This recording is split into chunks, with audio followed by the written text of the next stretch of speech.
Isso.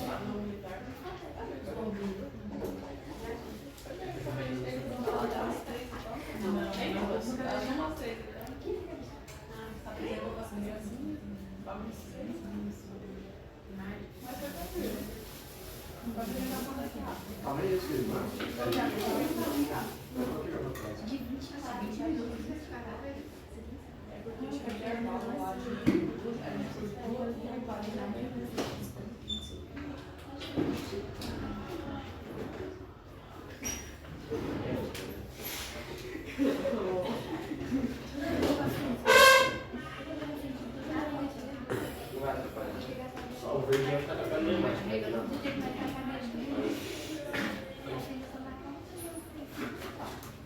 Pessoal, vamos lá? Vamos começar? Vamos evitar atividade paralela, né? Vamos ficar atento aí para tratamento agora de torcolombar. Bom, professor, continuando da onde a gente parou, que o senhor estava falando as fases da reabilitação, né, para a gente conseguir encontrar o ponto de alívio de dor do paciente, a gente começa com pontos de mobilidade e flexibilidade. Em fase 1, a gente tem o treinamento inicial, que é para a gente aliviar essa estagnação dos líquidos, então normalmente a gente utiliza mobilização articular de grau 1 e 2, então não é a amplitude total de movimento da articulação, então o grau 1 é mais para a gente ir soltando aquela rigidez articular, soltando um pouco da tensão muscular também que existe. Então a gente tem os alongamentos do tronco, que é apenas nas posições de alívio de dor, normalmente é ativo, é mais passivo, que a gente faz esses alongamentos com o paciente. Tem alongamento dos membros, que é alongamento dos membros superiores e inferiores, se isso não sobrecarregar a coluna. Então, é mais aquelas atividades que a gente consegue dar uma mobilizada, por exemplo, aqui na região torácica, ou então quando a gente consegue fazer aquela subir assim, como se estivesse alongando, aquelas assim, justamente para a gente não chegar no ponto de dor. E tem as manipulações de grau 1 e 2, como eu falei, né, que não é a amplitude total da ADM. A fase 2 é o treinamento básico, que é o movimento suave da coluna dentro da amplitude dolorosa. Aqui a gente pode começar no grau 3, né, que seria 75% da amplitude de movimento, quase 100%. Aqui a gente tem um alongamento dos músculos superiores e inferiores, estabilização em posição de conforto da coluna. Normalmente a gente faria esses deitados, a gente vai mostrar mais pra frente, faria eles deitados e a gente já é um movimento mais ativo. O paciente faria para ele chegar a saber até o ponto do limite da dor dele. E a fase 3, que é o treinamento intermediário, que é mover-se nas amplitudes dolorosas para alongamento e manipulação conforme indicado, que a gente vai mostrar para vocês agora. Que são as fases, que são os alongamentos ativos. A gente tem começa com a mobilidade articular, que a gente faz, então vou mostrar para vocês agora. Primeiro a gente vai falar um pouco do porquê da mobilidade articular. Ela restaura a amplitude de movimento da lombar e da torácica, faltou aqui. Reduzir dor e rigidez também, preparar a coluna para o fortalecimento, que é uma fase que você vai falar depois.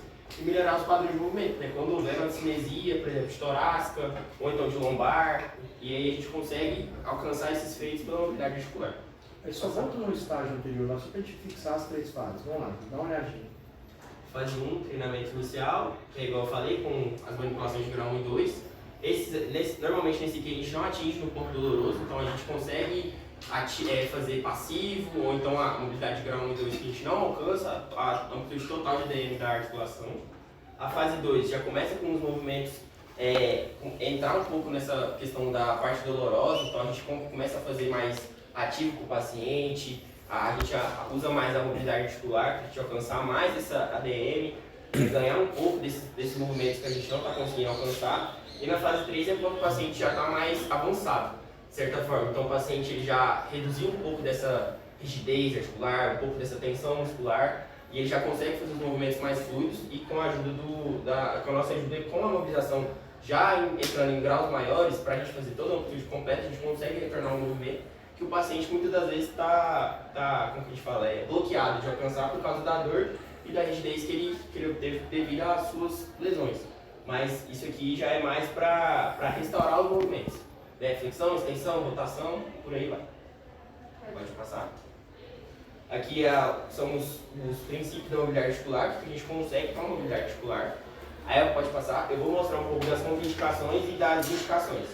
As indicações é uma lombalgia mecânica, então quando o paciente tem uma rigidez de lombar, a gente consegue, com a mobilização articular, dar uma melhorada, dar uma suavizada. Rigidez por imobilidade e sedentarismo, né? Quando o paciente não é muito ativo, normalmente ele vai ter uma tensão muscular maior, ele vai ter uma rigidez muscular maior, uma rigidez articular maior. Após episódios de espasmo muscular, né, por causa da tensão da musculatura muito contraída, a gente também consegue liberar alterações posturais e disfunções facetárias. As disfunções facetárias seriam dentre dos discos vertebrais, né? Quando ele está muito compacto, a gente consegue também descompactar pelos processos de alongamento, pelas mobilidades. Então a gente consegue também dar uma aliviada com a mobilidade articular. As contraindicações são a gente divide em duas, né? Segundo a Kidder, que são as contraindicações absolutas, que são fraturas, tumores, infecções e instabilidades muito severas. E as relativas, né? Que a gente pode dar uma analisada e pode usar, como eu falei, dos graus 1, dos graus 2, os alongamentos passivos, sem muita, como que a gente fala, sem muita invasão, para a gente não ter uma piora do quadro álgico. Dor aguda intensa, radiculopatia grave, inflamação muito importante. Aí começando com a primeira manobra de imobilização, a gente tem um ganho de extensão da região torácica. O paciente vai ficar em decúbito ventral, a gente pode colocar uma almofada embaixo do tórax, assim, diria, para a gente conseguir ter ter um maior conforto e promover uma curvatura cervicotorácica mais neutra. E aí a gente vai utilizar em pé de um dos lados do paciente, com o corpo à frente. A gente vai colocar a falange distal do segundo dedo e terceiro dedo sobre os processos transversos do segmento vertebral superior. Então a gente não vai manipular em cima do processo transverso da vértebra que a gente quer manipular. A gente vai manipular superior. Aí com isso a gente vai conseguir fazer uma pressão posterior e vai ganhar uma extensão da região torácica. Samir, vem cá, por favor, só para dar um norte para vocês. Então, por exemplo, vamos supor que a gente quer mobilizar a região de torácica alta. A gente acha C7 do paciente, vamos supor que o Samir está de camisa, ele também não está deitado, mas vamos supor que eu vou mobilizar a região de T4. Então a gente usa as regrinhas dos dois dedos, e os dois dedos lateral, dois dedos superior, a gente acha os dois processos transversos, a gente coloca o segundo e o terceiro dedo sobre os processos transversos e aplica uma força de isso anterior. E com isso a gente vai realizando, né? Pode fazer de 10 a 15 movimentos, movimentando, para a gente ganhar um ganho de extensão da região torácica. Pode pular. Aí a gente tem o ganho de flexão da região torácica. Vai ser a mesma posição do paciente, o paciente deitado em decúbito, voltou na frente de vocês. Não? O paciente está deitado em decúbito ventral, a gente pode colocar também o travesseiro embaixo do tórax para a gente conseguir ganhar uma curvatura. Dessa forma, a gente vai fazer a mesma da extensão torácica. A única diferença é que a gente vai colocar nos processos transversos inferiores. Então, a gente não vai procurar acima, a gente vai procurar abaixo. Então, a gente pode usar o mesmo exemplo do Samir. Região de T4 aqui. A gente vai achar T5, os dois dedos para o lado, dois dedos para cima, encontrou os dois processos transversos, e a gente vai fazer a força de posta anterior para a gente mobilizar e ganhar a flexão. Só que é abaixo, nos processos transversos abaixo em vez de ser acima. Então acima extensão, abaixo flexão. Pode passar. A gente tem o ganho de rotação. Rotação também seria a mesma coisa, a mesma posição do paciente, deitado no decúbito ventral, com a almofada na região do tórax, usando o contato V-Speed. O V-Speed seria a questão dos dois dedos, do segundo e do terceiro dedo. E aí a gente vai colocar sobre um processo transverso superior e o segundo dedo sobre um processo transverso inferior. Então seria mais ou menos assim, ó. Tomando de base, eu vou estar do lado do Samir, né? Eu preferirmente usaria a mão direita, né? Então a gente estaria de lá, assim. A gente colocaria o segundo dedo no processo transverso inferior e o terceiro dedo no processo transverso superior. Então a gente faria a mesma coisa da pressão de posta anterior, jogando um pouco da força mais para o lado que a gente quer rodar. Então, por exemplo, se eu quero rodar o Samir para a direita, eu vou jogar essa força mais no processo transverso esquerdo. No processo transverso inferior, ou seja, que está no meu segundo dedo, no caso dele aqui. Aí a gente pode fazer essa força para ganhar essa mobilização e ganhar um pouco de rotação de torácica. Lembrando que todas essas são para a região do torácico. A lombar muda um pouco, eu vou mostrar para vocês agora. Chega para lá, não vou mostrar para Thalita. Então, Thalita, vai estar aqui o Samir, quero rodar ele para a direita, certo? Usando o segundo e terceiro dedo, eu vou procurar o dedo, a processo transverso inferior do lado de lá, né? Ou seja, vou achar aqui, vamos supor que eu estou em cima do processo transverso. Vou achar esse aqui e o terceiro dedo de lá e o segundo dedo de cá. E eu vou aplicar a mesma força de posta anterior. Com isso, eu vou estar mobilizando os dois processos transversos e eu vou estar ganhando a rotação do Samir na vértebra que eu quero mobilizar. Lógico que isso não se aplica só para uma vértebra. O ideal seria se fazer mais, né? Ou seja, vamos pegar aí de T4, T8, mobilizando para a gente conseguir ganhar um pouco dessa rotação pela coluna inteira. Aqui, já vem. Pode. Essa aqui é a manipulação para a gente aumentar, agora já é de lombar, aumentar a inclinação lateral. O paciente vai ter decúbito lateral, a gente vai fletir o joelho do paciente e vai alçar o processo espinhoso da lombar que a gente quer mobilizar e a gente vai monitorar. Conforme está aqui na imagem, o terapeuta ele vai segurar os dois pés do paciente. Então, por exemplo, o Samir vai estar de frente para mim. Essa aqui é mais difícil de mostrar. Mas o Samir vai estar deitado de corpo lateral, eu vou estar achando o processo espinhoso do Samir na lombar. Enquanto isso, eu vou estar fazendo vou pegar os dois pés dele e vou meio que girar, somente os membros inferiores. E aqui eu vou estar monitorando para ver se eu vou estar realmente ganhando a inclinação. O ideal seria o quê? A vértebra de cima é como monitorar, que no caso seria com o segundo dedo, então vamos supor que eu quero mobilizar a L3.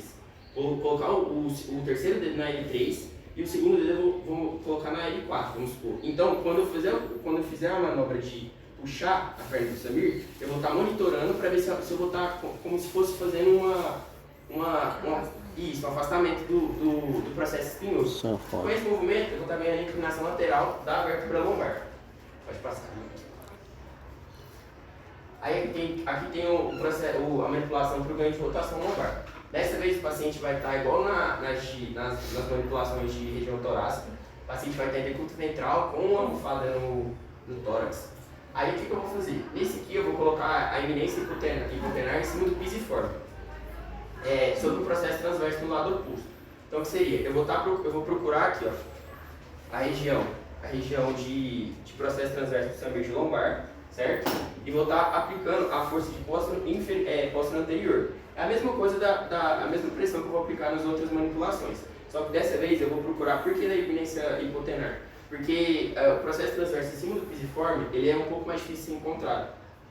Justamente porque tem uma região que tem mais musculatura, os quadros vertebrais passam por ali. Então, com a eminência hipotenar, eu vou estar tendo a segurança de que eu vou estar conseguindo mobilizar a vértebra do Samir.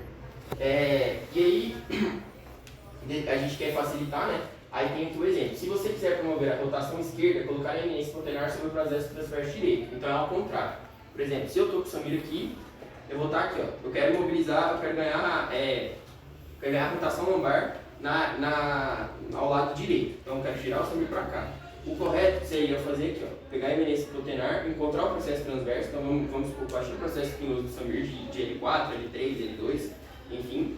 E vou achar o processo transverso. Com o processo transverso encontrado, eu vou realizar a pressão. Póstero anterior, e claro, o paciente vai estar deitado. Eu vou aplicar esse movimento e o Samir eu vou estar ganhando essa mobilização do processo transverso. Então o Samir vai estar ganhando rotação com isso. Pode passar. Aí só um minutinho, Arthur. O Arthur explicou bem a sequência lá, só que esse a gente vai ver um pouco mais na prática, para vocês entenderem melhor. Mas entenda aqui, ó. Meu punho esquerdo é o processo transverso de cá. Meu punho direito é o de cá.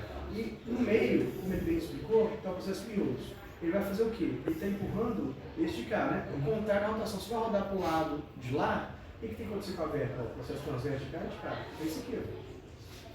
Isso que empurra do lado contrário. Por que com a região do pisiforme? Porque às vezes é mais agradável você chegar lá e com o seu polegar. A gente faz muito essa pegada aqui, ó. Dedo mínimo faz isso, o polegar, para aliviar um pouquinho a pressão. O que você está querendo fazer com a vértebra? Isso aqui, ó. A vértebra está aqui, ó. O corpo dela está aqui na frente, entende isso? O corpo está aqui, o processo espinhoso está atrás e o transverso aqui. O que vai fazer com a vértebra? Isso aqui, ó. Eu quero rodar para o lado de cá, pessoal. Aí roda para cá. Então a gente tem o lado contrário. É isso que ele está querendo explicar. Ele explicou bem para vocês, só para entender um pouco melhor. Professor, só falando que confundiu o pisiforme com o piriforme. Eu acho que eu falei errado. Pisiforme, mas falei certo? Tá bom. Continuando aqui, a gente vai ganhar o movimento de rotação longa. Pode passar mais um. Aí aqui são os autoalongamentos que eu tinha mostrado para vocês na primeira fase, né? Que são a fase 1, fase 2 e fase 3. Esses autoalongamentos aqui a gente consegue ganhar também os movimentos e esse aqui o paciente consegue fazer ativo. Então não tem a presença do terapeuta. Claro que o terapeuta vai estar lá para supervisionar, mas se ele explicar corretamente, o paciente consegue fazer de casa. Aí o paciente consegue fazer de casa e tanto que o movimento ativo para o paciente pode ser até melhor porque ele vai saber o ponto de dor que ele tem, o ponto como que fala, da região que está mais tensa, ele vai conseguir também saber. Então o paciente vai ficar em decúbito dorsal com os joelhos fletidos, então dessa maneira aqui. E em vez de ele aplicar a força aqui, apertar os joelhos, porque a gente está aplicando pressão abaixo da borda inferior da patela, a gente vai aplicar a força embaixo, na região posterior do joelho. E a gente vai puxar o joelho em direção ao peito. Com isso a gente vai estar ganhando flexão de lombar, porque vai estar levantando o sacro, vai estar levantando a lombar, e a gente vai estar realizando o passamento entre os discos. Eu queria só que vocês entenderem o seguinte, vamos lá. Vamos voltar para quadril, joelho, tornozelo, que é o foco agora de dores, ou um cotovelo para o irmão. Então como que a gente ganha ADM? Alto alongamento vai ganhar ADM? Vale, vai? Sim. Mas qual que é a forma de ganhar ADM? Macro movimento. Passivo, ativo assistivo livre. Mas antes ele mostrou o que para vocês? Micromovimento. Então se você não tem um micromovimento lá na vértebra, como é que você vai ter uma obtenção adequada do macromovimento? Esse macromovimento de rotação aqui, ó. Esse macro, que eu estou fazendo ativo livre, não estou? Mas pode ser passivo, a gente vai fazer lá nos nossos pacientes, lá na clínica, pode ser ativo assistido? Agora, por mais que vocês treinem aqui comigo, vocês não vão pegar muita coisa de micromovimento aqui na faculdade. Vocês vão ter que, quem gostar mesmo, você tem que fazer curso, quiropraxia, osteopatia, Mulligan, Merkel, mas pegando o básico, dá pra vocês começarem a treinar no paciente, vai treinar neles. Agora, o micro é mais complexo, são terapias mais complexas, tá? Ok? Tem alongamento de flexão e, pode passar, e tem um alongamento de extensão. Acredito que todo mundo que já tenha feito isso, que isso é muito bom. Paciente decúbito ventral, você vai colocar sobre o apoio dos braços, você vai estar erguendo. Lembra que também a cervical entra. Então, quanto mais você puxar aqui, mais você vai estar levantando. Então, você vai aplicar força subindo e vai realizar a extensão da coluna lombar. É importante também que tenha aquela questão, para aumentar a força de alongamento, a gente pode amarrar a pele para ela não subir e tal. Mas esse exercício aqui eu acho que ele só assim ele já é muito bom. E aí também tem a questão que ele coloca os músculos flexores do quadril também, ou seja, a parte anterior do corpo, para alongar e os tecidos moles. Então ele meio que alonga tudo de certa forma. A gente vai estar ganhando extensão e também vai estar ganhando um pouco vai estar alongando um pouco da região anterior. Pode passar. Bom, o Augusto explicou sobre mobilidade e flexibilidade. Estou entrando numa outra capacidade da musculatura, seria o desempenho muscular, que entra a força, resistência e potência. Na fase 1, a gente trabalha a ativação da musculatura profunda e exercício de estabilização com a carga dos membros. Então, a ativação da musculatura profunda são mais aqueles músculos que são pouco treinados. Por exemplo, por exemplo, alguém que machucou o glúteo, e aí ele vai treinar mais alguém que machucou a região do quadril, e aí está com dificuldade de fazer uma extensão ou alguma rotação.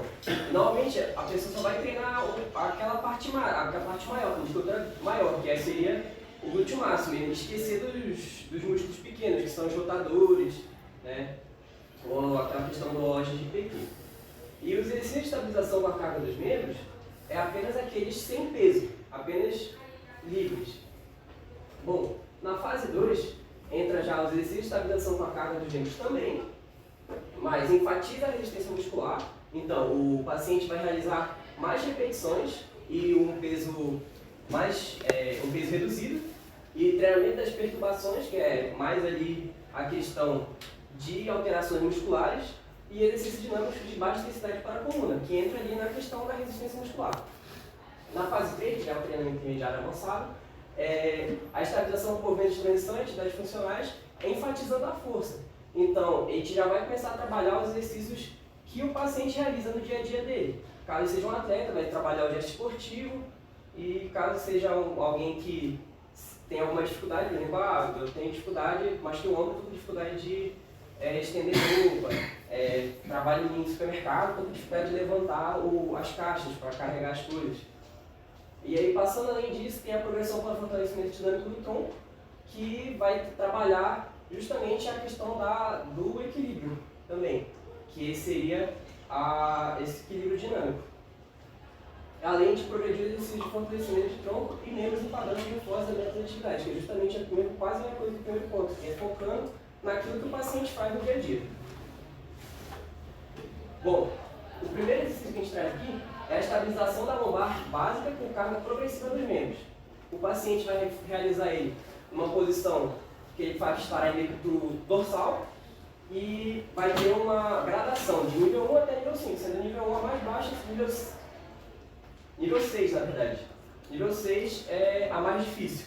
A nível 1 é apenas encolher a barriga mantendo a contração por 10 segundos. Ele vai fazer aqui meio que uma posição de ponte e apenas ativando a musculatura dos abdômenes. O nível 2, ele já vai fletir um dos joelhos em direção por exemplo, ele vai começar apenas deitado, no decúbito ventral, decúbito dorsal. No nível 2, ele já vai fletir um dos joelhos em direção ao próprio corpo, como está aqui, só que apenas um dos joelhos. E mantendo essa contração do abdômen. E no nível 3, ele vai fazer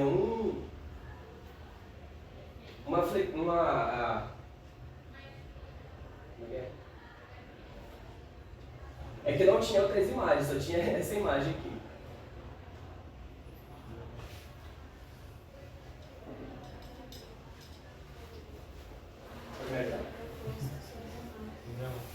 Ele vai colocar o membro oposto, o membro inferior de uma das pernas sobre a maca. No nível 4, ele vai manter esse membro oposto em 90 graus, fazendo a flexão de quadril usando o membro superior. Então ele pode fazer, ajudar com os braços. Fazendo, por exemplo, aqui, ó. Cada nível, a partir do nível 3, ele traz movimentos, por exemplo, A, B e C. No A, ele levanta a perna flexida até 90 graus de flexão de quadril. Então, no nível 3, ele vai estar deitado na maca e vai colocar o membro inferior esquerdo, um dos membros inferiores, no caso oposto, sobre a maca.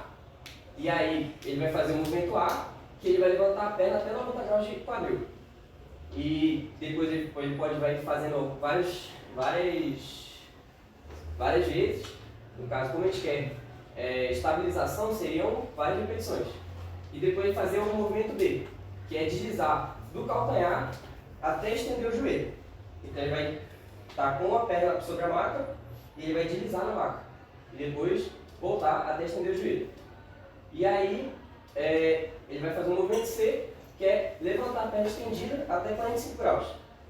No caso, ele vai fazer uma flexão de joelho, uma flexão de quadril até 45 graus. Não. No nível 4, ele vai manter essa flexão de quadril de 90 graus. Então ele vai sempre estar fazendo o movimento A, apenas já a partir do movimento A. Então já vai fazer apenas o B e o C. No nível 5, ele vai manter essa flexão de quadril, mas sem poder usar o membro superior para manter essa flexão de quadril. E já no nível 6, é com as duas pernas, sendo o movimento bilateral.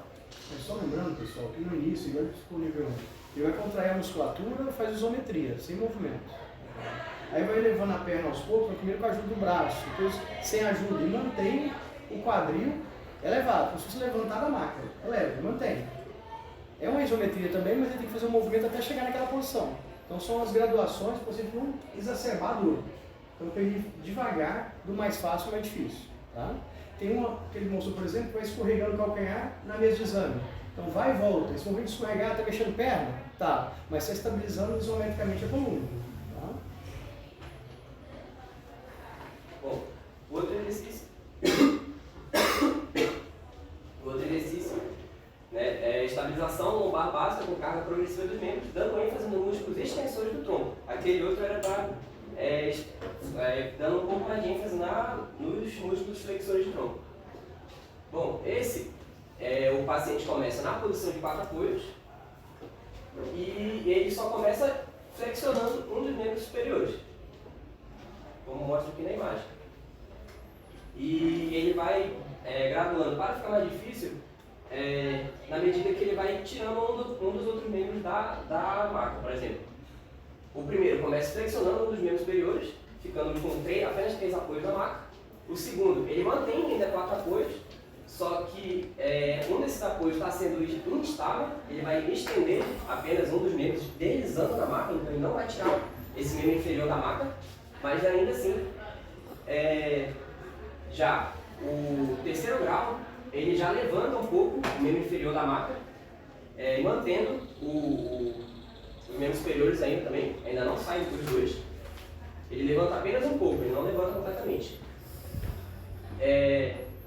O quarto grau de dificuldade, ele flexiona o membro e estende o membro inferior, então ele fica quase com uma posição de um meio Superman.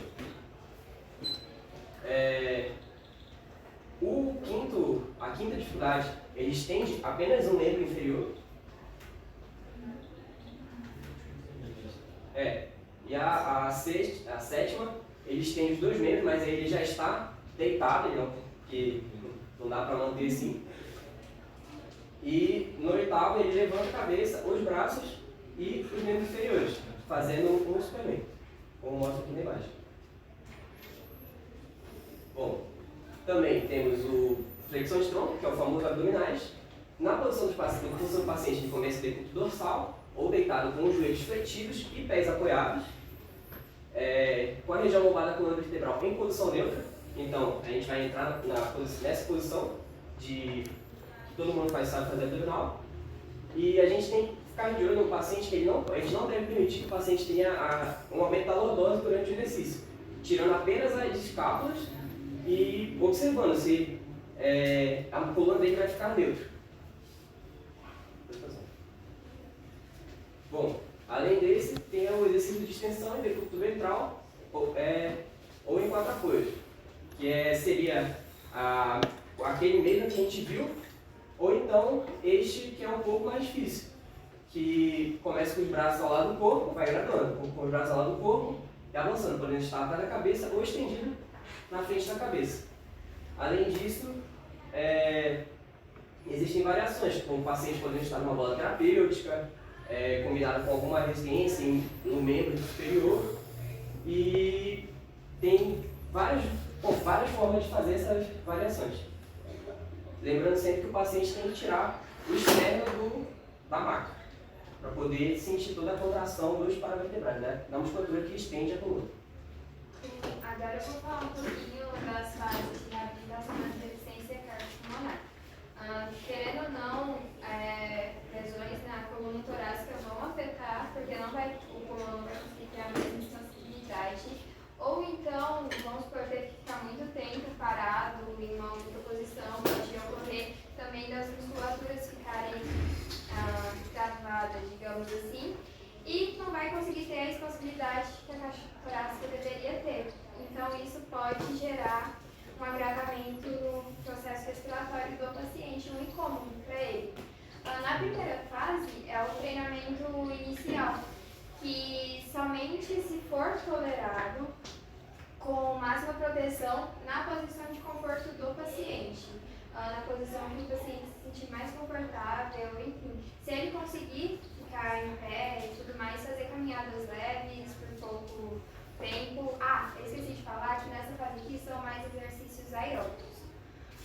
Então, caminhadas mais leves, que o paciente não sinta dor, não sinta incômodo. E eu também esqueci de falar da parte da lombar. A parte da lombar não vai afetar diretamente na expansibilidade torácica, mas por conta da expansibilidade pode ocorrer algum outro fator que vai interferir na dor na coluna lombar. Isso pode dificultar para o paciente também.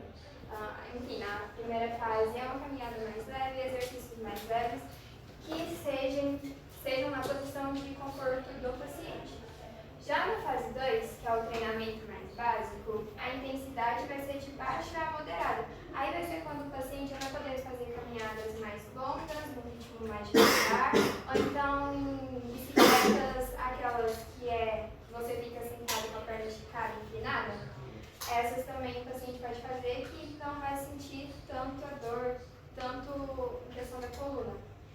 E já na fase 3, que é o treinamento intermediário avançado, que já tem uma alta intensidade, com a frequência cardíaca mais elevada, e ele pode fazer por várias vezes na semana, ou seja, ele pode começar a ir para uma caminhada mais intensa, por tempos maiores, pode começar já a fazer algum exercício na academia, não com cargas muito altas, mas sim que gere maior, como posso falar? Um condicionamento cardiopulmonar maior. para ele. estágio de reabilitação. E já na fase de reabilitação de atividades funcionais, na primeira fase, no treinamento inicial, a gente vai fazer com o paciente com posturas seguras, posturas que ele não sinta dor. Ele pode até estar utilizando algum colete para fazer a estabilização da coluna, enfim. Aqui, né, técnicas de estabilização da coluna. Aqui também nessa fase a gente vai ensinar para o paciente rolar do decúbito do deitado para o sentado, do sentado para o pé, de forma mais leve. Já na fase 2, que é o treinamento básico, já começa o fortalecimento dos membros superiores e inferiores, enquanto se estabiliza a coluna, ou seja, a coluna vai estar num modo mais neutro, onde não gere dor para o paciente. A mecânica corporal também vai estar estável, ou seja, não vai ter nada que possa agravar a situação ou então interferir na medula. E adaptações ambientais e ergonômicas que a gente vai trabalhar com o paciente para ele ter uma noção corporal no meio do ambiente.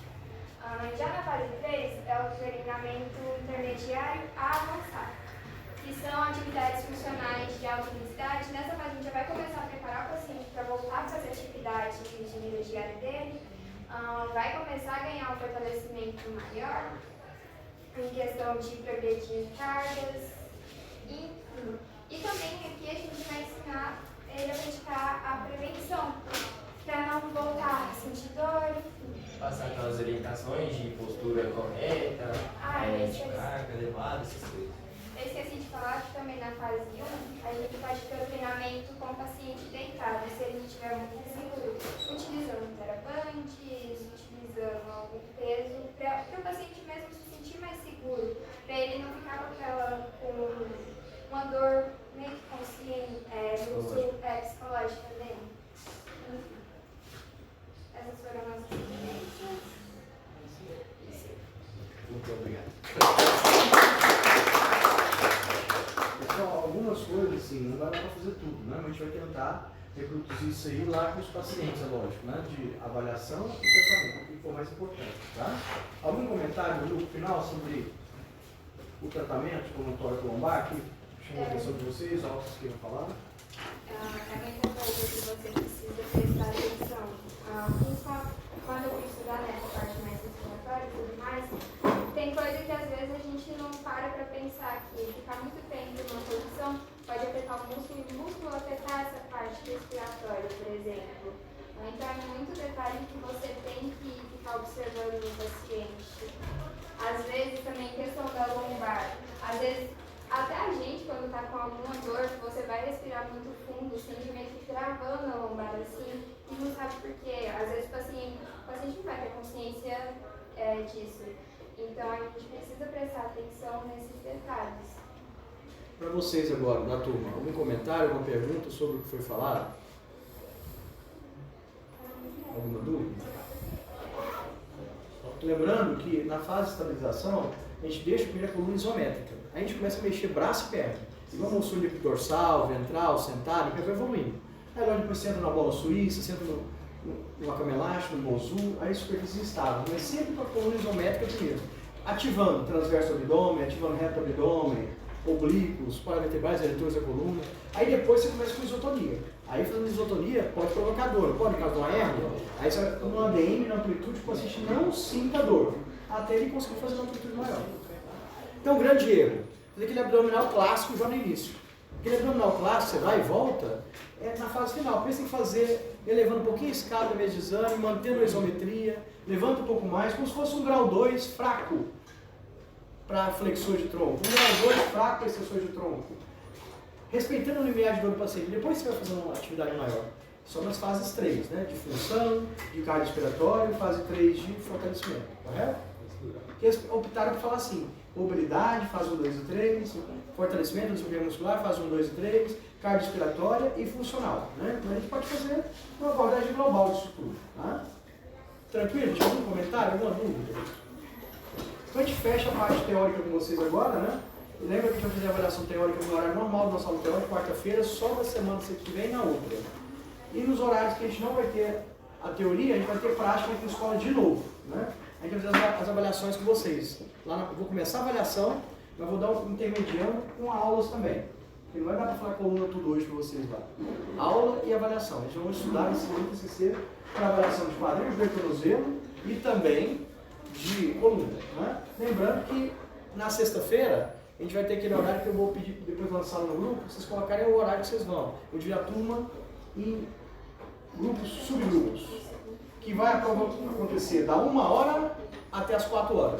Um grupo faz a prova da 1 às 2, outro 2 às 3, outro das 3 às 4. Em 3 grandes grupos.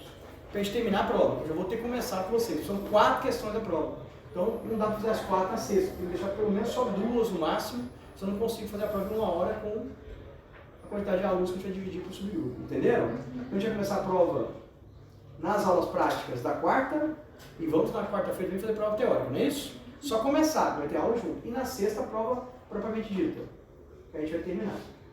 Aí assim a gente vai fazer uma sequência grande de atividades aqui na escola. Hoje, semana que vem, não temos, mas na outra tem bastante, né?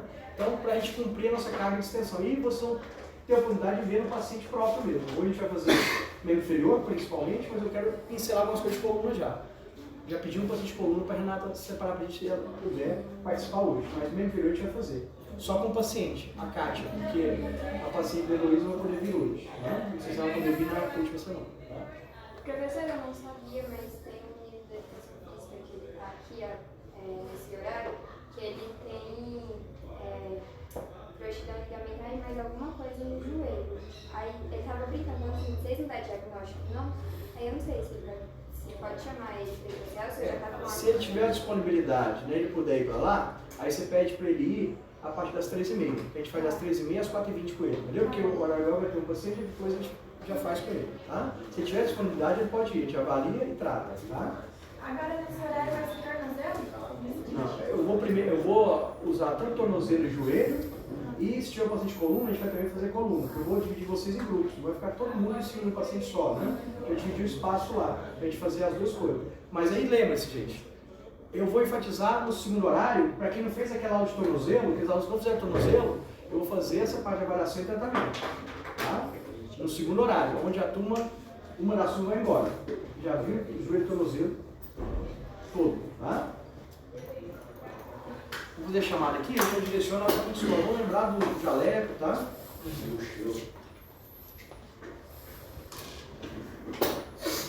gente vai tentar agora, são quase 2 horas já, a gente vai lá, está esperando o nosso assistente.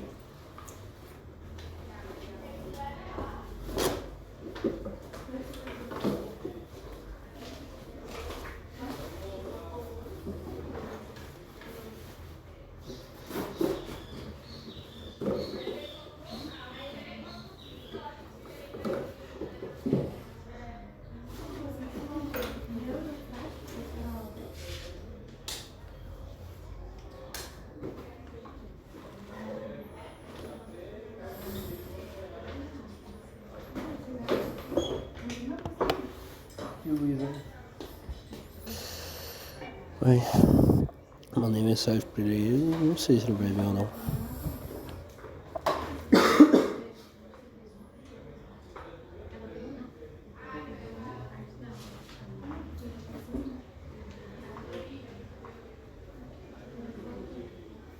Você mandou no Cláudio aqui? O trabalho da Júlia. Eu estou procurando. Isso é muito importante vocês enviarem todos os trabalhos para o grupo, tá? Alguns já enviaram, vou enviar todos os trabalhos para o grupo.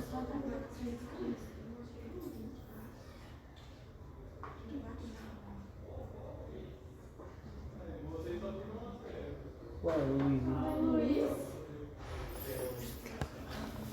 Celebridade. Não faz?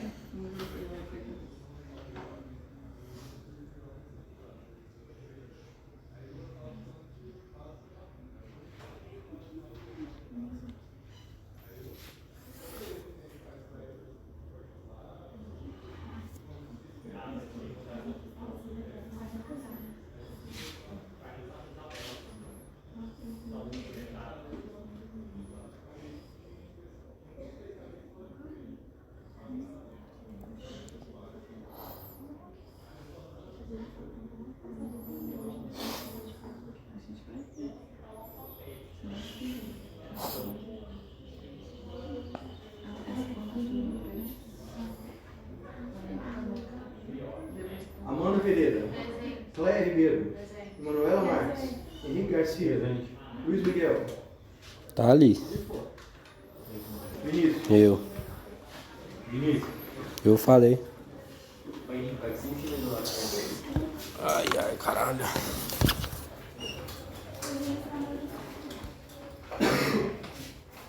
Nossa, velho, tô morrendo, velho.